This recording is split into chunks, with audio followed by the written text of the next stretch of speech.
Welcome to ലേണിനോ. KEAM exam എഴുതി എഞ്ചിനീയറിംഗിന് ജോയിൻ ചെയ്യാനായിട്ട് വെയിറ്റ് ചെയ്തിരിക്കുന്നവർക്ക് KD-യുടെ അണ്ടറിൽ വരുന്ന കോളേജസിലുള്ള ഇലക്ട്രോണിക്സ് ഇലക്ട്രിക്കൽ റിലേറ്റഡ് ആയിട്ടുള്ള ബ്രാഞ്ചസിനെ കുറിച്ചുള്ള ഡീറ്റെയിൽസ് ആണ് ഇന്നത്തെ വീഡിയോയിൽ ഷെയർ ചെയ്യുന്നത്.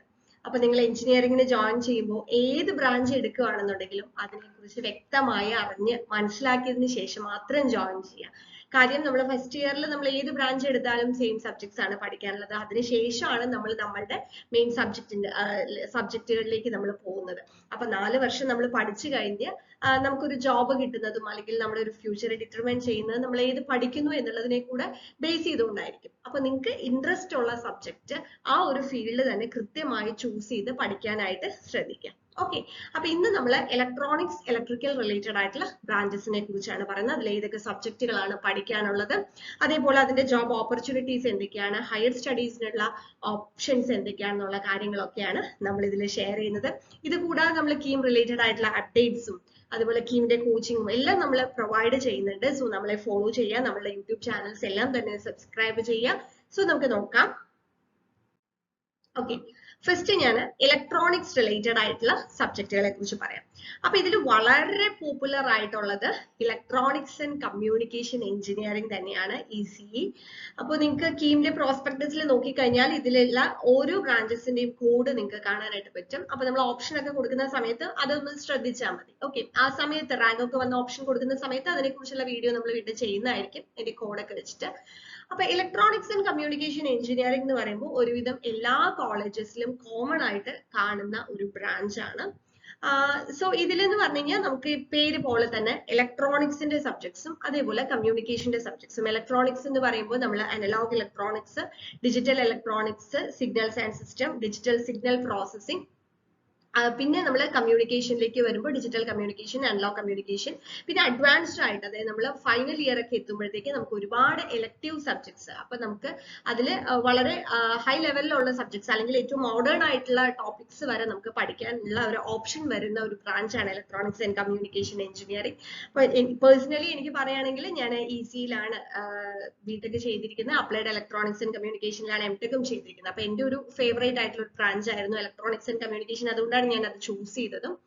അപ്പോ വളരെയധികം ജോബ് ഓപ്പർച്യൂണിറ്റീസ് വരുന്ന ഒരു ബ്രാഞ്ച് തന്നെയാണ്. അപ്പൊ ഇതിൽ നമുക്ക് ജോബ് ഓപ്പർച്യൂണിറ്റി എന്ന് പറയുമ്പോൾ രണ്ട് രീതിയിൽ. ഒന്ന് നമ്മൾ ഗവൺമെന്റ് ജോബ് അല്ലെങ്കിൽ ഒരു പബ്ലിക് സെക്ടറിലുള്ള ഒരു ജോബിലേക്ക് പോകുമ്പോഴത്തേക്കും നമുക്ക് PSC-യിൽ ഈ പറഞ്ഞ പോലെ ഇലക്ട്രോണിക്സ് റിലേറ്റഡ് ആയിട്ടുള്ള എക്സാംസ് വരാറുണ്ട്. ഇപ്പൊ കുറെ പരീക്ഷകൾ ഒരുമിച്ച് വന്നിട്ടുണ്ട്. അതല്ലാന്നുണ്ടെങ്കിൽ ഇപ്പം നമുക്ക് ബെല്ല് പോലെയുള്ള അങ്ങനെയുള്ള പബ്ലിക് സെക്ടർ കമ്പനീസിലും ഒക്കെ നമുക്ക് ജോബ് ഓപ്പർച്യൂണിറ്റി വരുന്നത് തന്നെയാണ് ഇലക്ട്രോണിക്സ് ആൻഡ് കമ്മ്യൂണിക്കേഷൻ. അത് കൂടാതെ ഇപ്പൊ നമുക്ക് RRB-യിൽ അത് റെയിൽവേ റിക്രൂട്ട്മെന്റ് ബോർഡിലാണെങ്കിലും അല്ലെങ്കിൽ SSC-യുടെ സ്റ്റാഫ് സെലക്ഷൻ കമ്മീഷനിലാണെങ്കിലും ഒക്കെ ഇലക്ട്രോണിക്സ് റിലേറ്റഡ് ആയിട്ടുള്ള പരീക്ഷകളൊക്കെ വരുന്ന സമയത്ത്, ഡിഗ്രി ലെവലിൽ പരീക്ഷകൾ വരുന്ന സമയത്ത് നമുക്ക് അപ്ലൈ ചെയ്യാനായിട്ട് പറ്റും ഇലക്ട്രോണിക്സ് ആൻഡ് കമ്മ്യൂണിക്കേഷൻ എടുത്തു കഴിഞ്ഞാൽ. അതല്ലാതെ ടെലികോം ബേസ്ഡ് ആയിട്ടുള്ള കമ്പനീസിലും ഇനി പ്രൈവറ്റ് സെക്ടറിൽ നോക്കിക്കഴിഞ്ഞാലും നമുക്ക് ഈ പറഞ്ഞ പോലെ IT ഫീൽഡിലേക്ക് പോകണമെന്നുണ്ടെങ്കിലും അവിടെ നമുക്ക് ഓപ്ഷൻ ഉണ്ട്.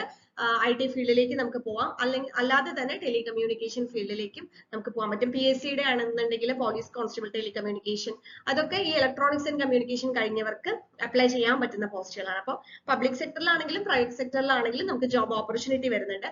ഇനി ഹയർ എഡ്യൂക്കേഷന് പോകണം എന്നുള്ളവർക്ക്, MTech ഒക്കെ എടുത്ത് പഠിക്കുന്നുള്ളവർക്ക് ഒരുപാട് ഏരിയാസ് ചൂസ് ചെയ്യാനായിട്ട് പറ്റും. ഇപ്പോൾ VLSI അല്ലെങ്കിൽ applied electronics and communication, embedded system, power electronics, അങ്ങനെ കുറെ അധികം സ്പെഷ്യലൈസേഷൻസിലേക്ക് പോകാൻ. കാരണം ഇലക്ട്രോണിക്സ് റിലേറ്റഡ് ആയിട്ടും നമുക്ക് പോവാം, കമ്മ്യൂണിക്കേഷൻ റിലേറ്റഡ് ആയിട്ടും നമുക്ക് പോവാം. ഓക്കെ, അപ്പൊ അങ്ങനെ ഒരുപാട് ഓപ്പർച്യൂണിറ്റി ഉള്ളത് തന്നെയാണ് ഇലക്ട്രോണിക്സ് ആൻഡ് കമ്മ്യൂണിക്കേഷൻ എഞ്ചിനീയറിംഗ് എന്ന് പറയുന്നത്. നമുക്ക് ഒരുവിധം എല്ലാ കോളേജസിലും എനിക്ക് തോന്നുന്നു ECE ബ്രാഞ്ച് അവൈലബിൾ ആയിരിക്കും. ഓക്കെ, അടുത്തത് ഇലക്ട്രോണിക്സ് റിലേറ്റഡ് ആയിട്ട് വരുന്നത് ഇലക്ട്രോണിക്സ് ആൻഡ് ഇൻസ്ട്രുമെന്റേഷൻ ആണ്. അപ്പൊ ഇലക്ട്രോണിക്സ് ആൻഡ് ഇൻസ്ട്രുമെന്റേഷൻ അതുപോലെ ഒരു ബ്രാഞ്ചാണ് അപ്ലൈഡ് ഇലക്ട്രോണിക്സ് ആൻഡ് ഇൻസ്ട്രുമെന്റേഷൻ എന്ന് പറയുന്നത്. ഓക്കെ, രണ്ടും സെപ്പറേറ്റ് ആയിട്ടുള്ള ബ്രാഞ്ചുകളാണ്.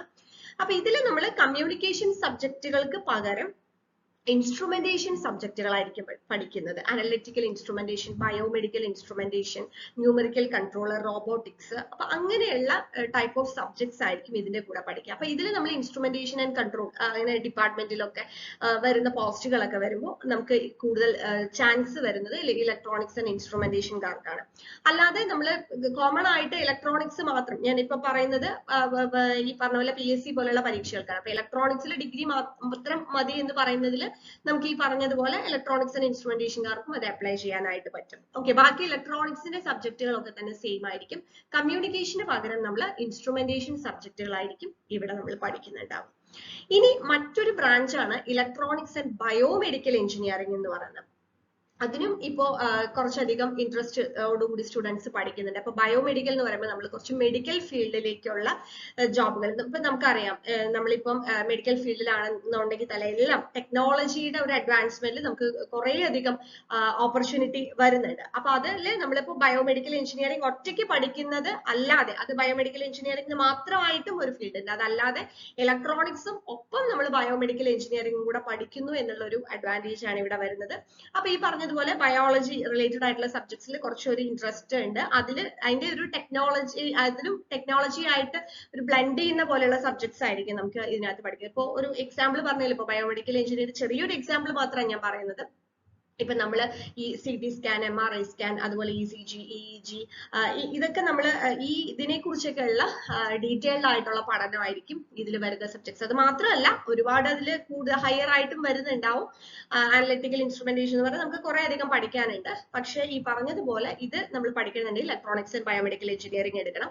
ഇതിൽ നമുക്ക് ഹയർ സ്റ്റഡീസിനും ഒരുപാട് ഓപ്ഷൻസ് ഉണ്ട്. ഇപ്പൊ ഒരുപാട് പേര് പ്രോജക്ട്സ് ഒക്കെ ചെയ്യുന്നത് ബയോമെഡിക്കൽ റിലേറ്റഡ് ആയിട്ടുള്ള സബ്ജക്റ്റുകളിൽ നമുക്ക് പ്രോജക്ട് ചെയ്യാനും അതിന്റെ ഒരു എക്സ്പോഷർ കിട്ടാൻ ഉള്ള ഒരു ഓപ്പർച്യൂണിറ്റി വരുന്നതാണ് ഇലക്ട്രോണിക്സ് ആൻഡ് ബയോമെഡിക്കൽ എഞ്ചിനീയറിംഗ് എന്ന് പറയുന്നത്. ഓക്കെ, ഇനി നമ്മൾ ലാസ്റ്റ് പറയുന്നത് മെക്കട്രോണിക്സിനെ കുറിച്ചാണ്. മെക്കട്രോണിക്സ് എന്ന് പറയുന്ന ഒരു മൾട്ടി ഡിസിപ്ലിനറി ആയിട്ടുള്ള ഒരു ബ്രാഞ്ചാണ്. അതായത് ലൈക്ക് മെക്കാനിക്കൽ സബ്ജക്ട്സിന്റെയും അതേപോലെ ഒരു ഇൻഡസ്ട്രിയൽ ഓട്ടോമേഷൻ ആ ഒരു ലെവലിലേക്ക് പോകുന്ന ഒരു കോഴ്സാണ് മെക്കട്രോണിക്സ് പറയുന്നത്. അല്ലെ ഇലക്ട്രോണിക്സ് വരും, പ്രോഗ്രാമിംഗ് വരും, അതേപോലെ തന്നെ മെക്കാനിക്കൽ സബ്ജക്ട്സ് എല്ലാം കൂടെ വരുന്ന ഒരു നല്ലൊരു ബ്രാഞ്ച് തന്നെയാണ് മെക്കട്രോണിക്സ് എന്ന് പറയുന്നത്. പക്ഷേ ഈ പറഞ്ഞ ബ്രാഞ്ചുകളൊക്കെ തന്നെ, അതായത് electronics and instrumentation, electronics and biomedical, applied electronics and instrumentation, mechatronics, ഇതൊന്നും തന്നെ എല്ലാ കോളേജസിലും അവൈലബിൾ ആയിരിക്കണമെന്നില്ല. വളരെ റെയർ ആയിട്ടുള്ള സെലക്ടഡ് ആയിട്ടുള്ള കോളേജസിൽ മാത്രമേ ഈ ബ്രാഞ്ചസ് ഒക്കെ കാണുള്ളൂ.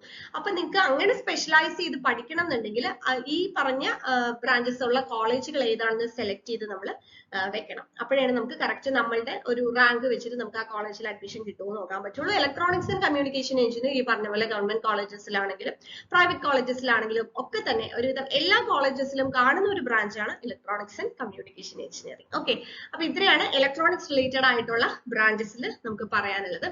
ഇനി നമുക്ക് അടുത്തത് ഇലക്ട്രിക്കൽ റിലേറ്റഡ് ആയിട്ടുള്ള ബ്രാഞ്ചസ് നോക്കാം.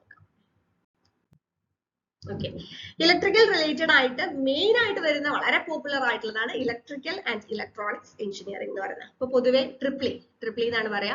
അപ്പോൾ ഇലക്ട്രിക്കൽ എന്ന് പറയുമ്പോൾ തന്നെ നമ്മൾ ഒരു ജോബ് ഓപ്പർച്യൂണിറ്റിയിലേക്ക് നമ്മൾ പോകുമ്പോഴത്തേക്കും നമുക്ക് അറിയാം, ഇപ്പൊ KSEB പോലെയുള്ളതിലൊക്കെ നമുക്ക് ജോബ് കിട്ടണം എന്നുണ്ടെങ്കിൽ നമ്മൾ ട്രിപ്പിൾ എടുക്കണം. മുന്നേ ECE എടുത്തവർക്കും അവസരം ഉണ്ടായിരുന്നു, പക്ഷെ ഇപ്പോൾ ട്രിപ്പിൾ മെയിൻ ആയിട്ട് എടുത്തവർക്ക് മാത്രമാണ് അതിൽ ഒരു അവസരം വരുന്നത്. KSEB മാത്രമല്ല, അല്ലാതെ ഇപ്പൊ PSC നോക്കുകയാണെങ്കിൽ വാട്ടർ അതോറിറ്റിയിലും അതുപോലെയൊക്കെയുള്ള ഓപ്ഷൻ ഇപ്പോൾ ECEയേക്കാൾ കുറച്ചും കൂടി കൂടുതൽ ഇതുപോലുള്ള ജോബ്സിന് ഓപ്പർച്യൂണിറ്റി വരുന്നതാണ് ഇലക്ട്രിക്കൽ ആൻഡ് ഇലക്ട്രോണിക്സ് എഞ്ചിനീയറിംഗ്. അതുകൂടാതെ RRB അതുപോലെ തന്നെ SSCയിലൊക്കെ തന്നെ ഇലക്ട്രിക്കലുകാർക്ക് കുറച്ചധികം നല്ല പോലെ ഓപ്പർച്യൂണിറ്റി വരുന്നുണ്ട്. ഓക്കെ, ട്രിപ്പിൾ എടുത്തു കഴിഞ്ഞാൽ RRBയിലൊക്കെ ഒരുപാടധികം വേക്കൻസിയോട് കൂടി തന്നെ പലപ്പോഴും എക്സാംസ് വിളിക്കാറുണ്ട്. RRB എന്ന് പറഞ്ഞാൽ റെയിൽവേ റിക്രൂട്ട്മെന്റ് ബോർഡിലാണ്. അപ്പൊ അങ്ങനെ ഒരു ഓപ്ഷൻ വരുന്നതാണ് ഇലക്ട്രിക്കൽ ആൻഡ് ഇലക്ട്രോണിക്സ്. അപ്പൊ ഇവിടെ ഇലക്ട്രിക്കൽ ആൻഡ് ഇലക്ട്രോണിക്സ് എന്ന് പറയുമ്പോൾ ഇലക്ട്രിക്കൽ ആണ് സബ്ജക്ട്സ് ആണ് മെയിൻ ആയിട്ട് വരുന്നത്. അപ്പോൾ നമ്മൾ ഇലക്ട്രോണിക് സബ്ജക്ട്സും പഠിക്കും. ഇലക്ട്രിക്കൽ സബ്ജക്ട് എന്ന് പറയുമ്പോഴത്തേക്കും ഇപ്പോൾ നെറ്റ്വർക്ക് തിയറി, അതേപോലെ തന്നെ basic electrical, AC fundamentals, power system, measurements, machines, AC machine, DC machine, അങ്ങനെയുള്ള സബ്ജക്റ്റുകൾ വരും. ഇലക്ട്രോണിക്സിൽ ഇത് നമ്മൾ പറഞ്ഞ പോലെ അനലോഗ് ഇലക്ട്രോണിക്സും ഡിജിറ്റൽ ഇലക്ട്രോണിക്സും ഒക്കെ വരും. കമ്മ്യൂണിക്കേഷൻ സബ്ജക്ട്സുകൾ ഇതിലുണ്ടാവില്ല. അങ്ങനെയാണ് ഇലക്ട്രിക്കൽ ആൻഡ് ഇലക്ട്രോണിക്സ് എഞ്ചിനീയറിംഗിൽ വരുന്നത്. ഹയർ സ്റ്റഡീസിനാണെങ്കിലും ഞാൻ നേരത്തെ പറഞ്ഞതുപോലെ ഒരുപാടധികം ഫീൽഡിലേക്ക് നമുക്ക് ഇലക്ട്രോണിക്സ് മെയിൻ ആയിട്ട് വരുന്ന ഫീൽഡുകൾ നമുക്ക് ചൂസ് ചെയ്യാനായിട്ട് പറ്റും. എംബഡഡ് സിസ്റ്റം, VLSI പോലെയുള്ള സബ്ജക്ട്സ് എടുക്കാൻ പറ്റും. പവർ ഇലക്ട്രോണിക്സ് എടുക്കാൻ പറ്റും. പവർ സിസ്റ്റം അതിലൊക്കെ തന്നെ നമുക്ക് എന്ത് ചെയ്യാൻ പറ്റും, ഈ പറഞ്ഞ പോലെ MTechലൊക്കെ എന്ന് വെച്ചാൽ ഹയർ സ്റ്റഡീസിന് പോകണമെന്നുണ്ടെങ്കിലും നമുക്ക് ഓപ്ഷൻ വരുന്നുണ്ട്. പിന്നെ വരുന്ന ഒരു ബ്രാഞ്ചാണ് ഇലക്ട്രിക്കൽ ആൻഡ് കമ്പ്യൂട്ടർ എഞ്ചിനീയറിംഗ്. ഇലക്ട്രിക്കലിനൊപ്പം ഇലക്ട്രോണിക്സിന് പകരം കമ്പ്യൂട്ടർ സബ്ജക്ട്സ്, കമ്പ്യൂട്ടർ സയൻസിന്റെ സബ്ജക്ട്സും കൂടെ ബ്ലെൻഡ് ചെയ്ത് വരുന്ന ഒരു കോഴ്സാണ് ഇലക്ട്രിക്കൽ ആൻഡ് കമ്പ്യൂട്ടർ എഞ്ചിനീയറിംഗ് എന്ന് പറയുന്നത്. ഇതിൽ ഇലക്ട്രിക്കൽ ആൻഡ് ഇലക്ട്രോണിക്സ് എഞ്ചിനീയറിംഗ് എന്ന് പറയുന്നത് ഞാൻ നേരത്തെ ECE ഇലക്ട്രോണിക്സ് ആൻഡ് കമ്മ്യൂണിക്കേഷന്റെ കാര്യം പറഞ്ഞതുപോലെ തന്നെ ഒരുവിധം എല്ലാ കോളേജസിലും അവൈലബിൾ ആയിട്ടുള്ള ഒരു ബ്രാഞ്ച് ആയിരിക്കും ഇലക്ട്രിക്കൽ ആൻഡ് ഇലക്ട്രോണിക്സ് എഞ്ചിനീയറിംഗ് എന്ന് പറയുന്ന ട്രിപ്പിൾ. അതേസമയം electrical and computer engineering rare ആയിട്ട് സെലക്ടഡ് കോളേജസിൽ മാത്രമേ അവൈലബിൾ ആയിട്ടുള്ളൂ. ഓക്കെ, അപ്പോൾ ഇതിൽ നിങ്ങൾ ഏത് ബ്രാഞ്ച് ആണ് ചൂസ് ചെയ്യുന്നതെന്നുണ്ടെങ്കിലും കൃത്യമായിട്ട് ഇപ്പോൾ electronics and communication engineering, electrical and electronics engineering നിങ്ങൾ എടുക്കുകയാണെങ്കിൽ ഒരുവിധം എല്ലാ കോളേജസിലും ഉണ്ടാവും. ബാക്കിയുള്ള സ്പെഷ്യലൈസ്ഡ് ബ്രാഞ്ചസ് എടുക്കുമ്പോൾ ഏതൊക്കെ കോളേജിലാണ് അവൈലബിൾ ആയിരിക്കുക എന്നുള്ളത് കൃത്യമായിട്ട് മനസ്സിലാക്കാം. ഇനി നിങ്ങൾ ഏത് ബ്രാഞ്ച് എടുത്താലും ഇന്ന് IT ഫീൽഡിലേക്ക് പോകുന്നവർ ഒരുപാടുണ്ട്. ഇപ്പോൾ ഈ കമ്പ്യൂട്ടർ സയൻസ് എഞ്ചിനീയറിംഗോ അല്ലെങ്കിൽ IT പഠിച്ചവർ മാത്രമല്ല ഇന്ന് IT ഫീൽഡിലേക്ക് പോകുന്നത്. ഏത് ബ്രാഞ്ച് ചൂസ് ചെയ്തവരും പ്രോഗ്രാമിംഗിൽ ഇൻട്രസ്റ്റ് ഉണ്ടെന്നുണ്ടെങ്കിൽ ഈ പറഞ്ഞ പോലെ ക്യാമ്പസ് പ്ലേസ്മെന്റിൽ തന്നെ അവരുടെ കോർ ഫീൽഡിലേക്ക് പോവാതെ IT ഫീൽഡിലേക്ക് പോകുന്നവരുണ്ട്. അപ്പൊ അത് നമ്മളുടെ ഒരു പേഴ്സണൽ ഇൻട്രസ്റ്റ് മാത്രമാണ്. നമുക്ക് കോർ ഫീൽഡിൽ തന്നെ നിൽക്കണം, അതിൽ ഹയർ സ്റ്റഡീസ് ചെയ്യണം എന്നുണ്ടെങ്കിൽ നമുക്ക് ആ രീതിയിൽ പോവാം. അതല്ല IT ഫീൽഡിലേക്ക് പോകണം എന്നുണ്ടെങ്കിൽ, കാരണം പ്രോഗ്രാമിംഗ് എന്ന് പറഞ്ഞാൽ എല്ലാത്തിനും ബേസിക് ആയിട്ടുള്ള കാര്യം തന്നെയാണ്. ഇപ്പൊ നമ്മൾ ഇലക്ട്രോണിക്സിലെല്ലാം നമുക്കറിയാം ഇന്ന് ഓട്ടോമേറ്റഡ് ആണ്.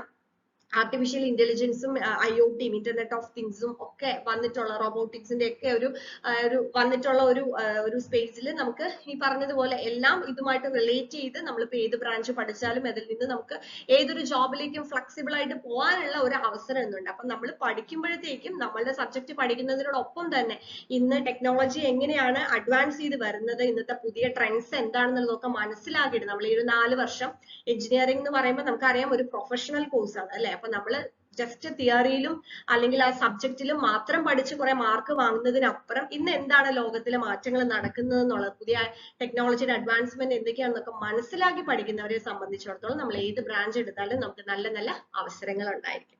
ഓക്കെ, അപ്പൊ നല്ല രീതിയിലുള്ള ഡിസിഷൻ എടുക്കുക.